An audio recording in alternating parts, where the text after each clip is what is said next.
Today we are going to start Political Science book chapter number 3 and the chapter name is Electoral Politics. In chapter 1 we have seen that in a democracy it is neither possible nor necessary for people to govern directly. The most common form of democracy in our times is for the people to govern through their representative. In this chapter, we will look at how these representatives are elected. We begin by understanding why elections are necessary and useful in a democracy. We try to understand how electoral competition among parties serves the people.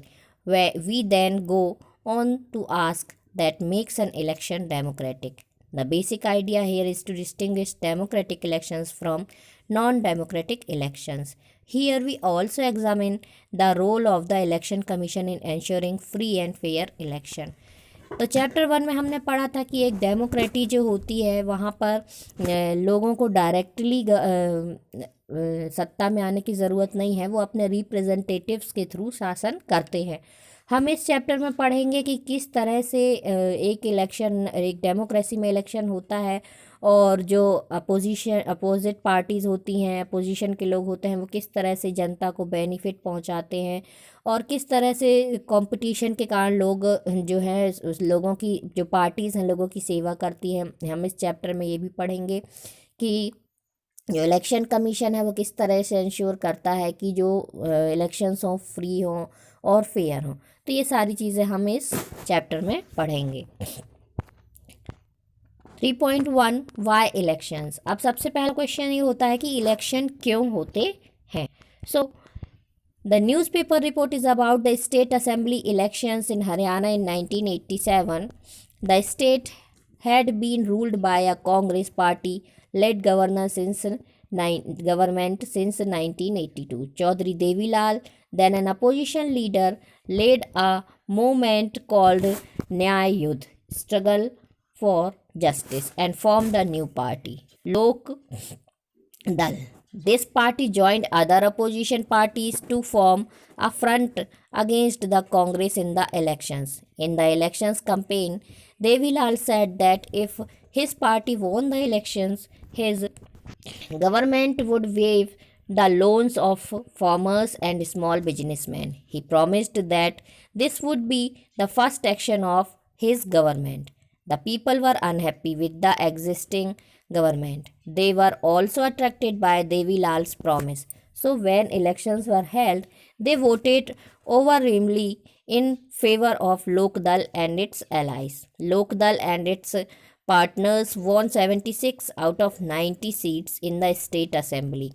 Lokdal alone won 60 seats and thus had a clear majority in the assembly. The Congress could win only 5 seats. Only the election results were announced. Once the election results were announced, the sitting chief minister resigned. The newly elected member of Legislative Assembly (MLAs) of Lokdal chose Devilal as their leader. The governor invited Devilal to be the new chief minister. 3 days after the election results were declared, he became the chief minister. As soon as he became the chief minister, his government issued a government order waiving the outstanding loans of small farmers, agriculture laborers, and small businessmen. His party ruled the state for 4 years. The next elections were held in 1991, but this time his party did not win popular support. The Congress won the election and formed the government. अभी incident दिया हुआ है newspaper एक 1987 में हरियाणा में election हुए थे। अब उसका पूरा यहाँ पर सिस्टम दिया गया है कि कब इलेक्शन हुआ और किस तरह से फिर जो देवीलाल की पार्टी थी वो जीती। तो हम इसे देखते हैं। चौधरी देवीलाल जो थी वो अपोजिशन पार्टी के लीडर थे। उस वक्त जो पार्टी सत्ता में थी वो कांग्रेस थी। अब देवीलाल की पार्टी जो थी अपोजिशन पार्टी के उन्होंने अपोजिशन कांग्रेस जो थी, कांग्रेस सत्ता में थी और ये जो देवीलाल थे उससे असंतुष्ट थे। तो उन्होंने कहा कि यदि लोगों से कहा, उन्होंने कंपेनिंग की और फिर लोगों से कहा कि यदि हम सत्ता में आए और जीते तो हम गरीबों का जो किसान हैं उनका लोन माफ़ कर देंगे, जो छोटे बिजनेसमैन हैं उनका लोन माफ़ कर देंगे। तो जो लोग थे वो प्रेजेंट की जो गवर्नमेंट थी उससे खुश नहीं थे और उन्होंने देवीलाल को सपोर्ट किया।